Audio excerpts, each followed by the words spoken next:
Salutacions, saludos, molt bon dia, muy buenos días.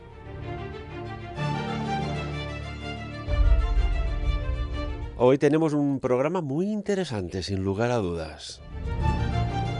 Porque estamos viviendo algo que quizás muchos de los oyentes no han vivido jamás. Toques de queda. Y para hablar de esta actualidad, saludamos a Enric Sorribes. Enric, molt bon dia, muy buenos días, ¿cómo estás?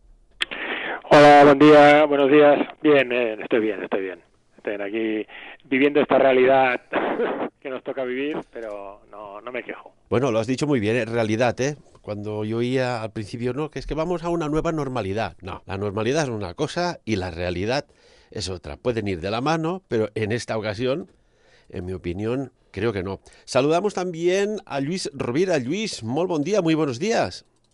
Muy buenos días, buen día. Lo que no sé es si vivimos realidad o irrealidad con todo esto. Te oímos un poco como si estuvieras dentro del submarino del Octubre Rojo, pero bueno, nos acostumbraremos. ¿Por qué lo dices esto, Luis?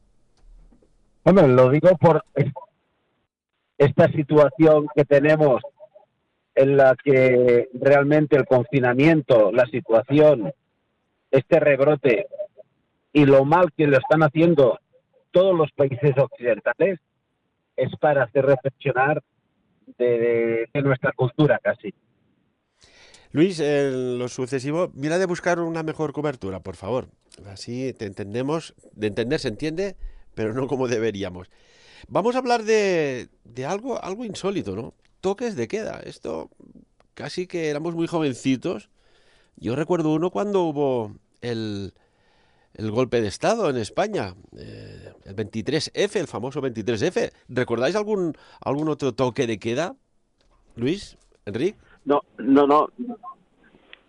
Yo solo el 23F te diría que cuando murió Franco yo estaba haciendo el servicio militar y también aquella noche que murió Franco también a todos nos confinaron a todos. No sé si era un toque de queda o no, pero no se podía salir a la calle.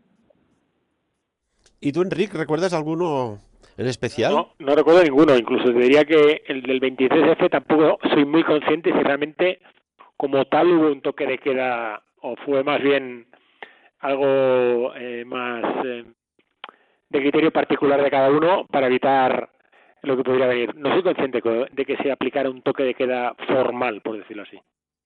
Hubo uno post Segunda Guerra Mundial, rondaba el año 1946, hacía pocos meses que había acabado la Segunda Guerra Mundial, que en Tel Aviv hubo un atentado en el Hotel Rey David y allí, bueno, pues las unidades británicas, concretamente de paracaidistas, establecieron bajo mandato político un toque de queda. Y esto parece insólito, ¿no? Que se prive, ¿no?, a la población con una serie de restricciones a partir de cierta hora hasta cierta hora de la mañana, que no haya movimientos de personas si no está debidamente justificado. Luis, lo tenemos buscando cobertura. Enrique, ¿sí? Vale. No, bueno, a ver, a mí, de entrada, ya la palabra en sí ya me genera repelús, ¿no? O sea, para mí todo lo que sea restringir libertades me parece una aberración. Y si creemos que la solución pasa por que no haya nadie por la calle de 21 o 22 horas a las 6 de la mañana, por poner un ejemplo, es que alguien me explique exactamente el funcionamiento del virus, porque no sé cuál es. Pues si nos creemos que el virus solo se expande por la noche por la gente que puede ir por la calle o porque alguna actividad social por la noche, que me lo expliquen porque no lo acabo de entender. Yo puedo entender en su origen, ¿no?, el que de 10 a 6 de la mañana pues no haya nadie por la oscuridad y tal, en su momento, ¿no?, por si había algún alzamiento militar o riesgo de que alguien cometiera algún atentado, alguna tropelía. Entonces, bueno, oye, lo que se decía antes con nocturnidad ya lo decía, pero hoy en día eso ya me parece una soberana tontería, y más en un escenario donde el virus yo creo que no entiende de horas. En su momento ya se dijo que no entendía de fronteras, pues tampoco entiende de horas. Esta es mi opinión, y evidentemente no soy ni experto ni nada, pero como conocéis todos mi tendencia, ¿no? O mi ideología, por decirlo así, a mí cualquier restricción de la libertad me parece una aberración y este escenario tipo Orwell, ¿no? De 1984 es que me está provocando una alergia bastante considerable. Luis, a ver si ya tienes mejor cobertura. ¿Tú también tienes, como dice Enrique, una alergia considerable a toda esta situación? Sí, sí, sí, absolutamente. Una alergia, un repelús en el cual, ¿por qué hemos llegado aquí? ¿Por qué nos llevan aquí? Yo creo que la privacidad, eh, vamos, en ningún motivo, tal como decía Enrique, por la noche, por lo que pudiera pasar, estado de guerra, dices, pues semiguerra vale, pero ahora con la libertad, ahora que yo creo que hay otras herramientas que pueden hacer y no hace falta poner un estado de sitio. Bueno, hay una cosa que ha sorprendido negativamente, ¿no?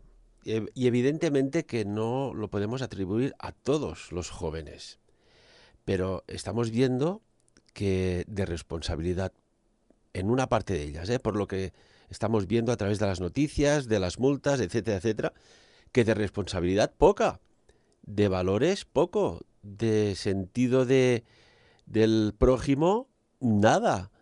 Eh, ¿Creéis que son conscientes de que pueden infectar a su padre, a su madre, a su abuelo, a su abuelita, por una imprudencia de una fiesta que dura unas horas? Aquí está sucediendo algo. Sí. Bueno, Yo creo, mi opinión, y seguramente seré, no sé, es políticamente incorrecto. El problema yo creo que radica en que la información que se traslada no es la adecuada. Todo el mundo ve que las medidas que se toman en todos los países son distintas y al final muchas de estas medidas no tienen coherencia alguna. Entonces es muy complicado en un escenario así pedir responsabilidad a la gente y menos a un perfil de gente por edad, que eso nos ha pasado a todos, en las que te consideras casi Superman. Es decir, te crees que eres superior a todo y puedes hacer lo que te dé la gana porque a ti no te va a pasar. Ese es un escenario en el que todos de jóvenes hemos cometido alguna animalada, todos, porque, bueno, bajo ese paraguas, ¿no? Si a eso le añadimos, tal como he dicho, la lógica o la no lógica de las medidas que se toman y la no homogeneidad en las medidas que se toman en situaciones similares, en países similares o en comunidades similares, hace que la gente, de alguna manera, no predique con el ejemplo porque no entienden exactamente cuál es el ejemplo a seguir, ¿no? Esa es mi percepción. He tenido casos próximos en el que el tratamiento que se ha hecho del famoso confinamiento es absolutamente distinto de un país a otro bajo la misma situación. Es decir, en algunos se aplican dos PCRs, en otros solo uno. En otros el confinamiento es a partir de que te hacen la prueba. En otros es el día del contagio. Es decir, la información es tan variada y tan dispersa y tan heterogénea que al final intentar aplicar un modelo coherente es muy, muy difícil. Y aún más si este modelo coherente lo intentamos aplicar o intentamos que lo aplique un perfil generacional en el que se creen que están por encima de todo digamos, por la propia situación que te da la juventud, ¿no? Esa es mi percepción.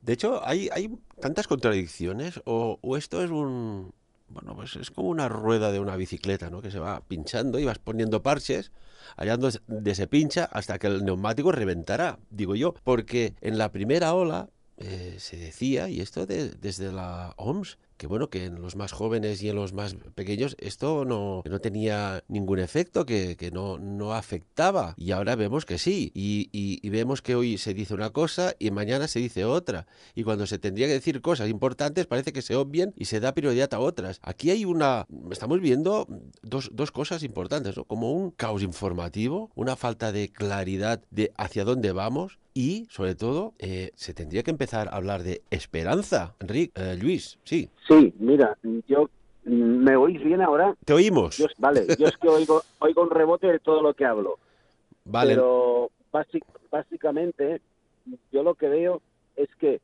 ese mensaje diferente entre países, ese mensaje diferente ya no entre países, entre regiones, y entre responsables sanitarios y políticos. Entonces, automáticamente, y lo que decís, la juventud, la rebeldía esa que se lleva en el cuerpo a esas edades, que todos lo hemos hecho, como decía muy bien Enrique. Entonces, delante de todo esto, pues no se hace caso. Yo insisto, fijaros, parece ser que en los países asiáticos lo tienen todo mucho más controlado. Nueva Zelanda está siendo un ejemplo de lo que están haciendo, los pasos a seguir y los ratios que tienen ínfimos. Pero es que ya digo, en Europa no se ha hecho nada de esto, no se ha marcado una línea. Cada país, cada región ha ido a la suya. Automáticamente, pues la juventud, la rebeldía contra el sistema, pues hace que hagan lo que quieran, que no piensen. Y hemos perdido todos el sentido común. Enrique, ¿compartes la opinión de Luis, que hemos perdido el sentido común? Yo creo que, aparte del componente de que no todos los países son iguales, entonces igual las medidas no tienen por qué ser exactamente iguales, lo que sí que se ve es esa disparidad, ¿no? De que, por ejemplo, lo que hace España y lo que hace Francia no se parecen nada, cuando quizás son situaciones bastante comunes. Luego intentas aplicar en el mismo país la misma solución en todas partes, cuando no es lo mismo, por ejemplo, en Cataluña hablar de Barcelona que hablar de, no sé, de Olot, ¿no? Por ejemplo. Entonces, por la densidad de población, por los movimientos de la gente. Entonces, yo creo que se tiene que intentar ser un poco más microcirujano, por decirlo así, ¿no? Aplicar lo que hablamos a veces de economía, que es la macro y la micro, pues ser un poco más, tocar más la microeconomía y ver exactamente en cada parte cómo lo tienes que hacer. Y entonces, y lo que apliques en esa parte, hacerlo bien. Lo que no es admisible es que, por ejemplo, lo que se ha hecho en Madrid, en el que se avisa con 72 horas de margen de que vas a cerrar la comunidad. Eso no lo hagas porque da 72 horas para que la gente se mueva lo que le dé la gana y como le dé la gana. Y tampoco una lógica en la que no, si vas a trabajar puedes cruzar, pero si no vas a trabajar no. Con lo cual hay que decir que si vas a trabajar el virus no lo trasladas exactamente como va, ¿no? Entonces, todas esas componentes son las que hacen que luego el comportamiento sea absolutamente irracional por parte de todos. Y entonces, pues, en lugar de copiar lo que se hace bien en otras partes, pues aquí resulta que no lo hacemos así. Y a veces copiamos situaciones que son, digamos que absurdas, ¿no? Yo he leído más de una vez que el contagio exterior es prácticamente nulo. Entonces, claro, si es prácticamente nulo, pues quizá la gente no entiende por qué tiene que ir con mascarilla por la calle, ¿no? Entonces, si quizá la gente, por la calle fuera sin mascarilla, quizá luego a la hora de llevar la mascarilla, en lugares cerrados la llevaría de manera mucho más útil, por decirlo así, ¿no? Y no teníamos que jugar a ser los policías de los demás, de usted la lleva, usted no la lleva y voy a denunciar si aquí son 5 aquí son 6, por ejemplo, ¿no? Entonces, o como aquí en un momento también se dictaminó que en un bar podían estar solo 2 personas. Oiga, pero si resulta que son padre y madre de 2 hijos, ¿qué pasa? No, pues son 2 mesas. Esas son medidas que son absurdas que la gente no entiende. Entonces, yo creo que ese componente micro, ¿no? De intentar entender la realidad que hay en cada parte y hacer o aplicar medidas que en esa situación tengan sentido, creo que ayudarían a que la gente las cumpliera y la gente fuera mucho más realista. Y luego ya solo por poner otro ejemplo, en China se diagnosticó 12 casos no sé en qué zona y se determinaron 9 millones de PCRs. Bueno, entonces si ese es el modelo se entiende perfectamente por qué China lleva no sé cuánto tiempo teóricamente sin casos, ¿no? Y una cuestión, caballeros, ¿no se le ha ocurrido a ningún país decir que vengan asesores de China para ver cómo gestionar esto, visto el éxito? Porque además hay algo que me acaba de sorprender. Yo cada vez que sale el responsable de la Organización Mundial de la Salud, que aparte con todo el respeto, que lo veo con cara de buen hombre, pero hay algo de fondo que no me acaba de cuadrar. Tedros Adhanom, que ha propuesto una vez más algo que a mí me ha dejado atónito. Que cantemos una canción de los años 70, si no recuerdo mal, era una canción pop, 1979, que cantemos el We Are Family. Y me pregunto yo, ¿qué debe desayunar este señor para hacer estas propuestas? Puestos a canciones, cantemos We Are the World, ¿no? Esto es muy fuerte, ¿no? ¿Se están cachondeando o a qué atañe esto? ¿O es que ahora buscan el himno a esta situación? Yo te diría, Dime. Enric. Hola, perdón, no sabía. No, bueno, yo creo que al final es lo que decía antes, ¿no? Que te hacen o te explican una serie de medidas que son absolutamente idiotas. Entonces la gente al final, ante medidas idiotas, la reacción que tiene, ¿cuál es? Pues tomarse el mundo por montera. Pero es que yo creo que al final es de cajón, ¿no? Es decir, ni cualquiera de los extremos es absurdo, es decir, el negacionismo no funciona, pero el aplicar medidas de vamos a cantar el We Are Family o el Happy Together son estupideces. Entonces, primero, deberíamos saber o tener todos la información real que en alguna parte debe haber. Luego, copiar el modelo chino, por desgracia, es decir, no tendríamos los mismos resultados porque el comportamiento social es absolutamente distinto. En China posiblemente cualquier aplicación mala de la norma pues, implicaría un castigo ejemplar, cosa que en el mundo occidental eso es inviable. Y eso pues hace que lo que decía, ¿no? Que intentemos aplicar medidas que en el entorno sean aplicables y sean entendibles. Yo creo que esa sería la principal solución. Y luego ver, por ejemplo, por qué hay casos o porque hay personas que por razones X no se contaminan, que a veces eso pues también ayuda, ¿no? Y eso pasó también con el SIDA, ¿no? Gente que debería haberse infectado no se ha infectado y a partir de aquí encuentra soluciones al modelo. Pues oye, ¿por qué hay gente que en situaciones que deberían teóricamente haber estado infectadas no lo han estado? Oye, pues igual por aquí tienes una vía de análisis, ¿no? Y de posible solución.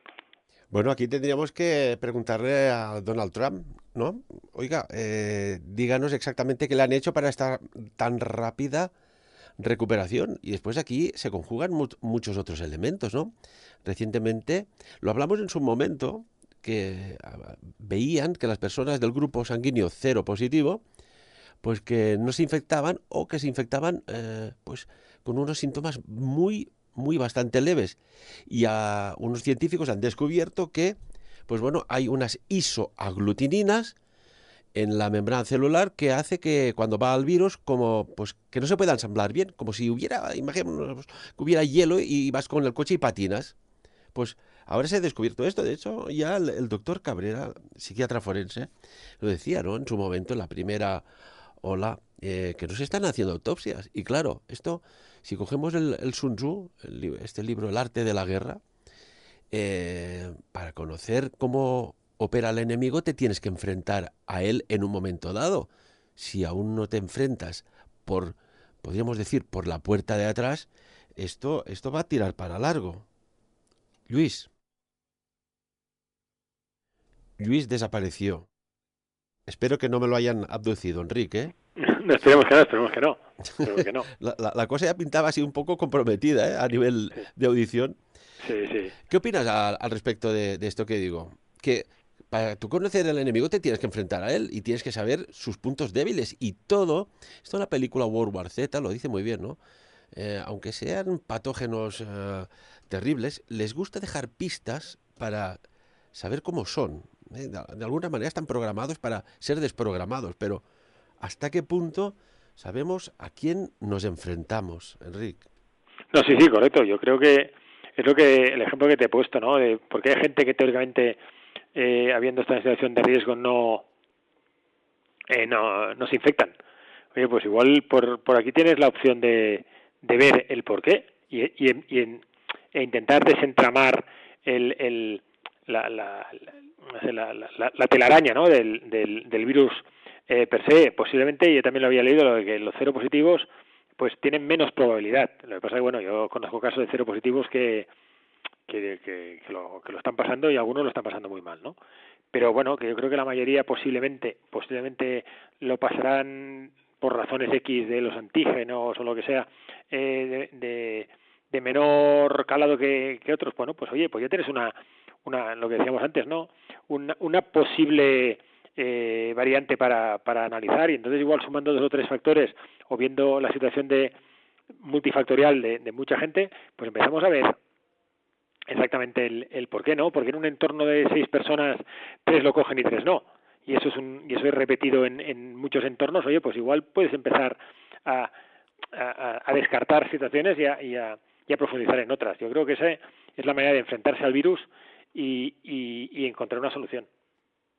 Comentábamos parece insólito, pero es así, ¿no? Cuando desde la OMS se pide que cantemos el We Are Family, claro, todo esto va a reportar muchos millones de dólares y euros a la vez, ¿no?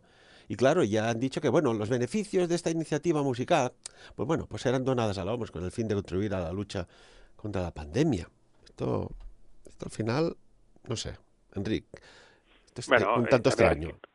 A ver, que por detrás hay componente económica, de eso no, no tengo la más mínima duda, porque por desgracia, perdón, porque por desgracia eso lo hemos visto, ¿no? El coste que tiene a nivel particular un PCR en laboratorios me parece una soberana vergüenza, ¿no? El que te tengas que hacer un test por privado por razones X y que el coste sea superior a los 120 euros me parece una soberana salvajada, pero demuestra que bueno, que al final los escrúpulos son los que son y que el modelo económico funciona como funciona. Y lo que es muy triste es que se ha planteado la solución al virus como un enfrentamiento entre salud o economía. Y eso a mí me parece una lección muy mala, ¿no? El de a ver, ¿qué quieres que te corten? ¿No? Pero oye, pues no quiero que me corten ninguno. Me gustaría poder tenerlos todos y ver de qué manera los podemos salvar, ¿no? Yo creo que ese es el principal componente que hay, que bajo el paraguas de la economía pues se están vistiendo muchas cosas y bajo el paraguas de la salud se están vistiendo otras muchas, que lo que decíamos antes, que quizá a nivel lógico no tiene ninguno. Como economista que eres, Enrique, ¿cuál crees que va a ser, no sé, vamos a hablar, sé que es aventurado decirlo, pero a medio, corto plazo, qué perspectivas tenemos? Bueno, a ver, yo creo que las perspectivas son muy, muy, muy malas. Malas en el sentido de que el impacto económico va a ser brutal y si tenemos que estar permanentemente en la situación de cuidado que te confinan o te van a restringir o van a volver a cerrar, eso a nivel económico es horrible. El otro día escuchaba a un economista hablando de lo que es la trampa de liquidez, ¿no? Se está, por ejemplo, demostrando ahora que hay un incremento brutal en la tasa de ahorro de la gente por miedo, pero claro, lo malo de la tasa del ahorro es que si no lo gastas lo que haces es parar la economía. Entonces, claro, al final el impacto que generas es muy superior, porque ahorrar está muy bien, ¿no? Pues pero también es importante que la gente consuma, porque si la gente no consume, al final el hecho de tener mucho ahorro y no invertirlo, lo que hace es destrozar la economía. Entonces, si paramos la economía, paramos las inversiones o paramos el consumo, hablando claro y mal, la hostia puede ser de dimensiones estratosféricas. Si tenemos que supeditarlo todo al éxito de una vacuna, el problema continúa siendo muy malo, porque, y eso lo sabes mucho mejor tú que no yo, que trabajas en el sector sanitario, el éxito de una vacuna, en el mejor de los casos, la podemos situar en un 70%, por decir una cifra, 70%, y luego que se lo quiera poner un 70% de la población, también siendo optimistas, eso significa que como mucho tenemos una solución al 50% del problema, pero los otros 50 continúan estando ahí, ¿eh? Entonces, si tenemos que estar permanentemente ante la duda de va a haber un rebrote, va a haber una mutación del virus, vamos a confinarnos o no, o vamos a tener toque de queda o no, yo creo que se nos plantea un escenario muy, muy, muy, muy complicado. ¿Recuerdas, Enrique, que de siempre en Sapiens vamos tocando el tema pues de Matrix, ¿no? Si lo que vivimos es una realidad o es una simulación. Y aquí hay algo curioso, ¿no? Con todo esto que está aconteciendo. Y me remito otra vez a Matrix, ¿es así? Hay esta película que era de los años 90, ¿no? Salió, que cada vez más, desde el Instituto Tecnológico de Massachusetts, y muchos científicos, como desarrolladores de videojuegos también, del Meet. Ojo, que estamos hablando de que muchos juegos nacen en el Meet, como Rise One Work. Destacan que sí, que quizás lo que creemos que es verdad, lo que vemos a nuestro alrededor, no lo es. Y, Enrique, ¿y si en realidad nuestra vida no fuera nuestra vida, sino que formamos parte como si fuera una marioneta o un videojuego de estos de la Play, por ejemplo, en el que tú eres un personaje más y no lo sabemos? Porque si fuera así, esto cuadraría con muchas cosas. Bueno, el problema de esto es que si realmente nos planteamos este escenario, hagamos lo que hagamos no sirve para nada, entonces. Porque nuestra vida está determinada por un jugador que tiene un mando a distancia y decide que te pongas bueno o te pongas malo o toma las decisiones por ti.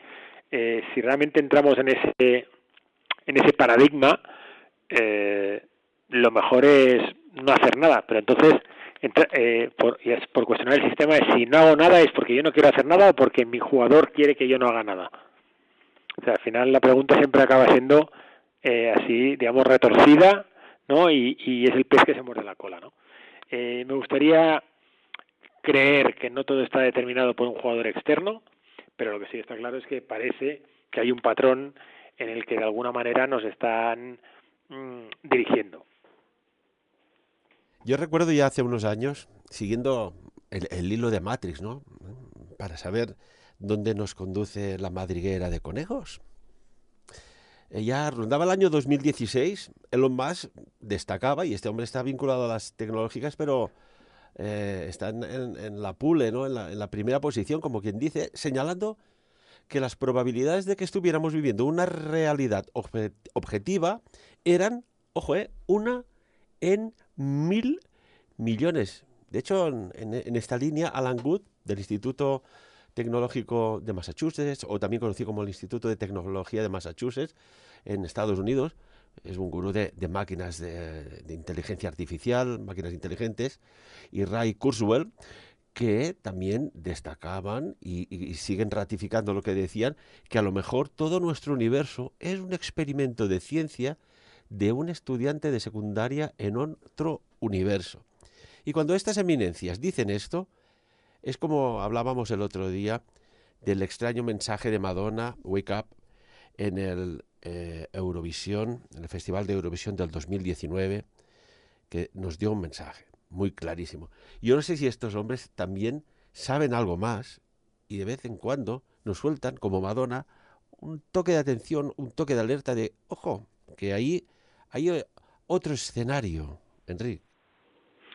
Bueno, a ver, yo creo que al final la estadística te sirve para casi para todo, ¿no? Y depende cómo la quieras leer, te da un resultado, te da otro. Yo siempre pongo el ejemplo que nos daban en la facultad al inicio, cuando empezamos con estadística, ¿no? Que si ponemos a dos personas y dos pollos, la estadística dice que a cada uno le corresponde un pollo, ¿no? Eso sería la media, pero luego puede darse el caso de que el rico tenga dos pollos y el pobre no tenga ninguno, entonces uno se muere harto de comer, otro se muere de hambre, ¿no? Entonces, claro, al final la lectura de la estadística depende mucho del lector, ¿no? O del analista. También hay la otra, ¿no? Que dice que un muerto es una desgracia y 1 millón de muertos es una estadística. Entonces, ¿con eso qué quiere decir? Que lo que dicen Elon Musk o lo que dice el MIT, pues tiene su lógica en ese escenario. Es decir, oiga, ¿a usted quién le garantiza que lo que estamos viviendo no sea un experimento? No te lo garantiza nadie. Pero bueno, de la misma manera que tienes un porcentaje de sí hay el porcentaje de no, ¿no? Entonces vuelvo a lo que comentaba antes. Si realmente estamos viviendo un experimento y en este experimento está todo determinado, pues oye, lo mejor que podemos hacer todos es hacer huelga de brazos caídos y al final el que está moviendo los hilos del juego pues tendrá que tomar una decisión con nosotros, ¿no? Ese sería un escenario. Pero bueno, si realmente ese es el modelo, podemos también concluir que el jugador o los jugadores son un poco sádicos, ¿no? Porque ver cómo sufre la gente y de la manera que sufre, hombre, yo no sé hasta qué punto tiene tiene mucho sentido si tú realmente tienes, no es la palabra exacta, es afinidad por el juego o simpatía por los elementos del juego, ¿no? Bueno, vamos a hacer así un poco de proyección perspectiva, ¿no? ¿Quién no ha jugado en un juego de estos de acción? ¿A cuántos enemigos liquidas? ¿O cuántos enemigos te liquida a ti y a los 2 segundos ya vuelves a estar operativo? Imaginemos que los juegos, que cada vez ya se ven con una resolución gráfica mucho mejor que la óptica humana, llegará un momento que habrá una interfaz cerebro-juego, que tú ya estarás en el juego en primera persona y a lo mejor te da la posibilidad de decir, oye, si quieres quédate, no regreses al cuerpo, que esto consume mucha energía, que tienes muchos problemas ahí, y aquí vives en una vida ilimitada, que no mueres, que tienes todo lo que quieres y que tienes amigos, también tienes enemigos y puedes jugar, ¿no? De hecho, el cosmólogo Alan Wood ya sugirió en su momento que el universo puede ser una especie de experimento de laboratorio.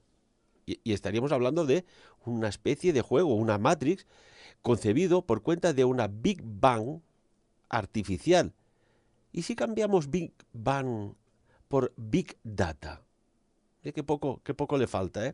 Por una Big Bang artificial, es decir, por alguna inteligencia superior, Enrique. Esto empieza a tener cierta forma, ¿verdad? Bueno, es que, a ver, lo hemos hablado más de una vez nosotros. Mi opinión es que nosotros no aparecimos en el mundo por casualidad. Es decir, el conocimiento, lo hemos hablado más de una vez, apareció y desapareció porque sí. Un día alguien se despertó por la mañana y sabía diseñar un avión y luego de golpe porrazo nadie más sabe diseñar nada. Alguien sabe construir catedrales de no sé cuántos metros de altura y de golpe no somos capaces de hacer una ventana. Yo creo que de alguna manera a nosotros o nos han puesto aquí o hemos tenido información para desarrollarnos mejor o más y mejor que otros, y eso ha hecho pues que, ¿no?, que hayamos evolucionado como hemos evolucionado. Pero vamos, que solos no estamos, creo que eso lo tenemos todos muy claro, y entonces lo que hemos de ver es el hecho de no estar solos, qué dependencia nos genera con los demás.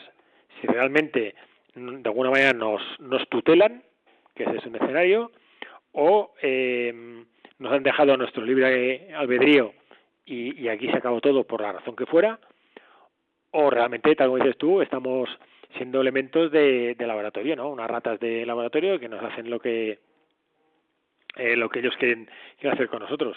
Ese es el punto. Porque aquí hay cosas curiosas, ¿no?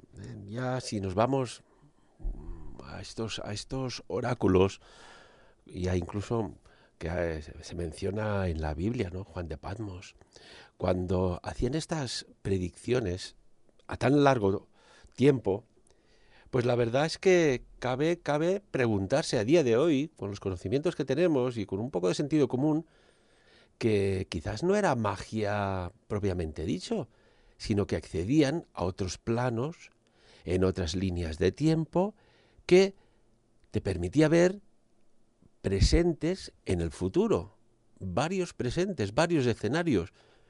¿Te imaginas, Enrique, que con la computación cuántica, con estos avances que van a haber tan brutales, se puedan encontrar fórmulas que ahora, a día de hoy, es impensable para viajar en el tiempo, viajar en las líneas del tiempo?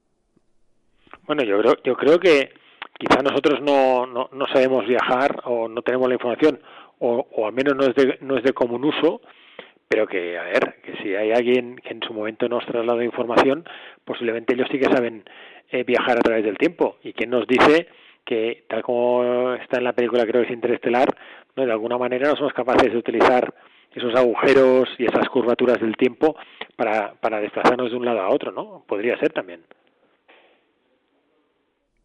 ¿Eso sería bueno o malo en manos inexpertas o en manos inapropiadas? Bueno, a ver, es como todo. Depende de las manos que vaya a parar. Si fueran manos buenas, sería perfecto. Si son manos malas, pues al final la opción de viajar a través del tiempo es una herramienta, ¿no? El uso que le demos es nuestro.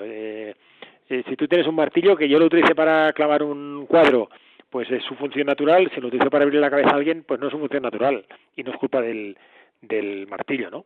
Yo creo que eso es importante.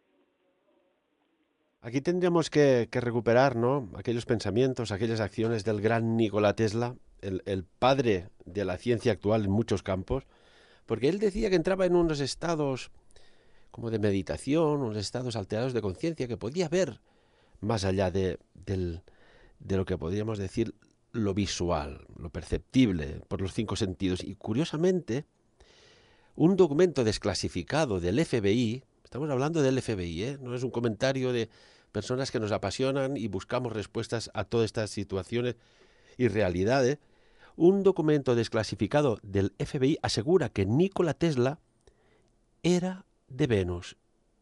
Un documento desclasificado del FBI.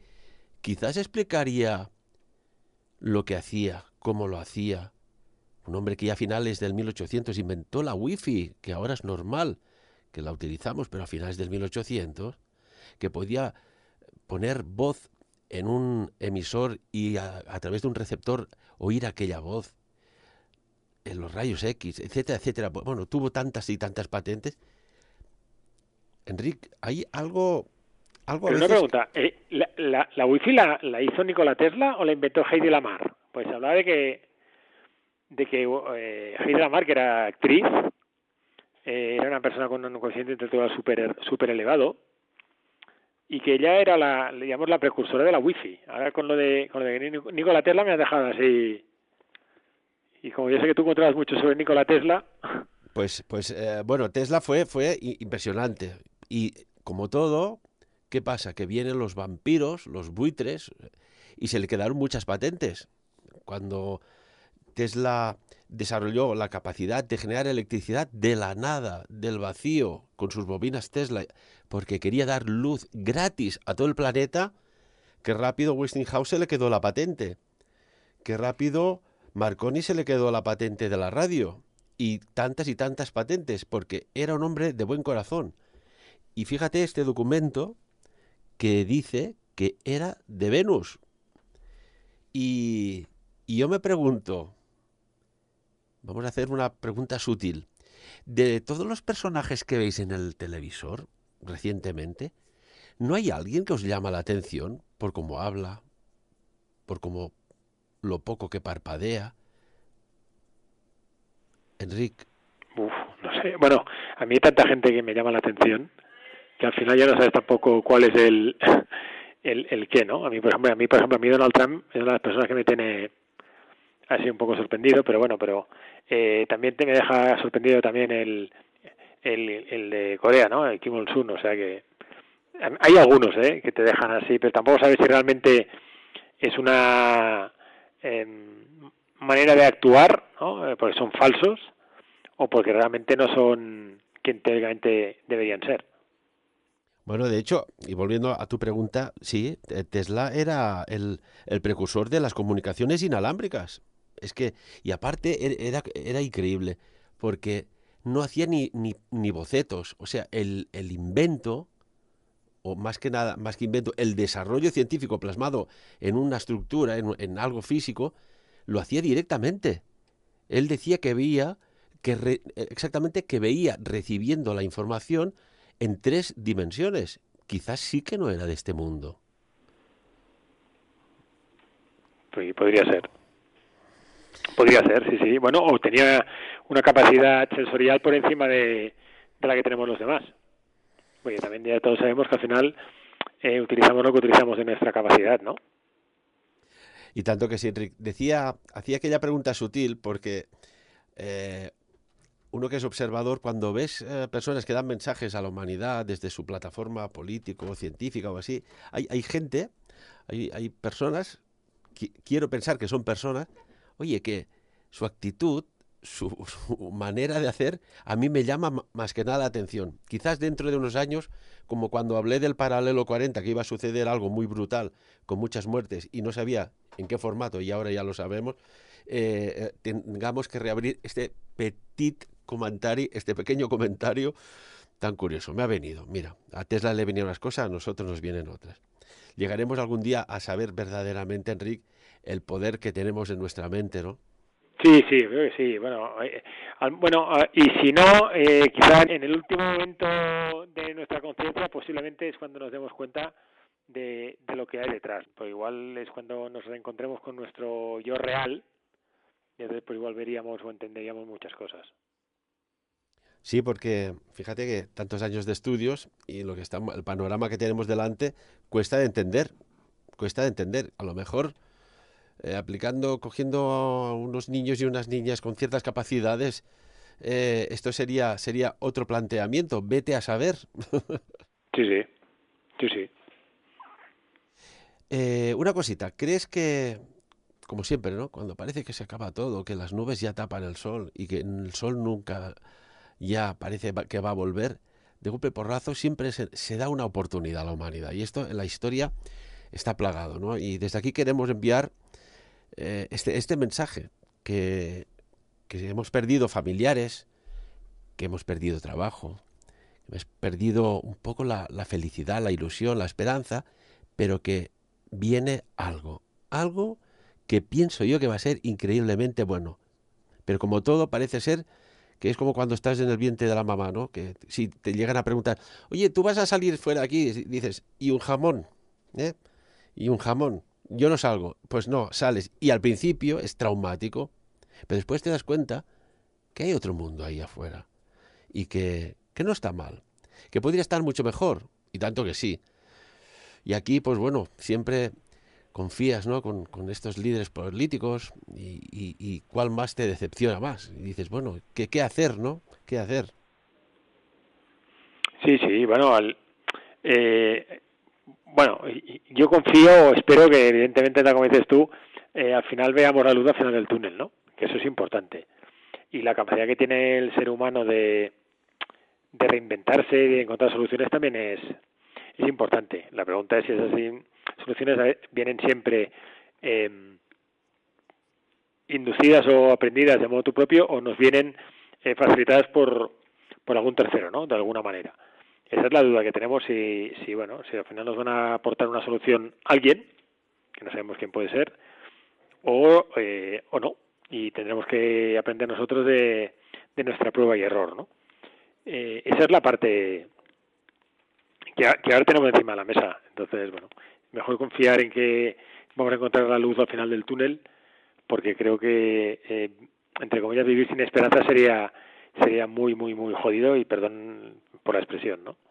Recuerdo cuando hablábamos de economía prácticamente a full time en el programa Sapiens, cuando estábamos en aquella crisis descomunal, ¿no? En aquellos momentos gobernaba el señor Zapatero y cuando salían diciendo, no, no, que hay luz al final del túnel. Y sabíamos, porque con los datos que habían delante, que aquella luz no era una luz solar, que aquella luz era otra locomotora que venía de cara. Esperemos que la luz sea natural y no artificial. De hecho, Sí, hay... pero Sí, incluso en ese escenario encontramos una salida, ¿no? bueno, sí, que perdió las elecciones. Sí, bueno, pero que al final el sistema tiene la capacidad de sobrevivir, ¿no? Pero una parte depende de nosotros. Hemos dicho muchas veces, nosotros somos parásitos para el planeta, ¿no? Claro, si al planeta no le damos opción, el planeta nos va a eliminar. Pero bueno, pero como si teóricamente somos unos buenos parásitos, deberíamos ayudar al planeta a sobrevivir, y de alguna manera el planeta nos va a ayudar a nosotros por simbiosis también a permanecer, ¿no? Y eso es importante. Vamos a lanzar una hipótesis, descabellada, pero imaginemos que vamos directos a una extinción y que te ofrece la posibilidad tecnológica, a tenor de lo que hablábamos al principio, Enrique, de si vivimos en un universo simulado, en una Matrix, de que a través de tecnologías exóticas podamos enviar o trasvasar nuestro contenido de nuestra mente, de nuestros pensamientos, de nuestro cerebro, a otra persona, a otro mundo o a otro cuerpo. ¿Tú crees que la gente aceptaría o no?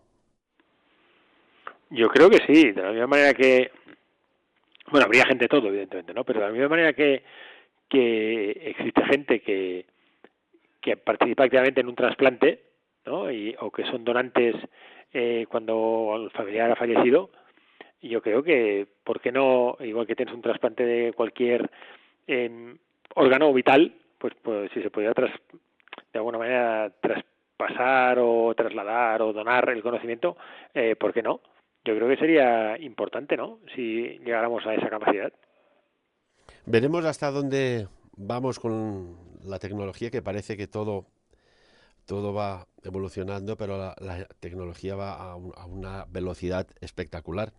Veremos si dentro de poco vemos ya pues el médico telemático al 100%, porque no pueda estar delante del paciente. Veremos ya pues robots operando en los quirófanos a precisión estratosférica.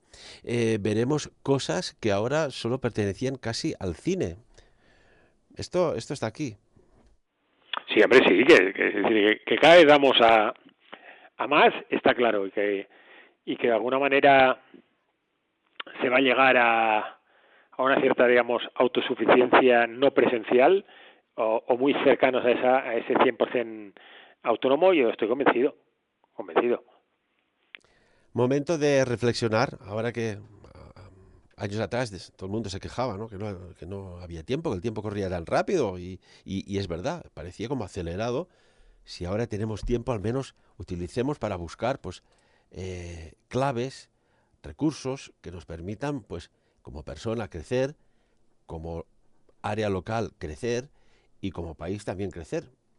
Esto, momento de reflexión. A veces hace falta parar, ¿no? Para seguir avanzando, Enric. Sí, el tomar un poco de distancia y poder analizar es perfecto. El problema es cuando esa distancia te obligan a tomarla y no la haces de manera natural. Y entonces ya te deja la duda de que, bueno, si es algo que está provocado o no está provocado. No sé si me explico. Totalmente. Bueno, y ahí hay un dato, ¿no?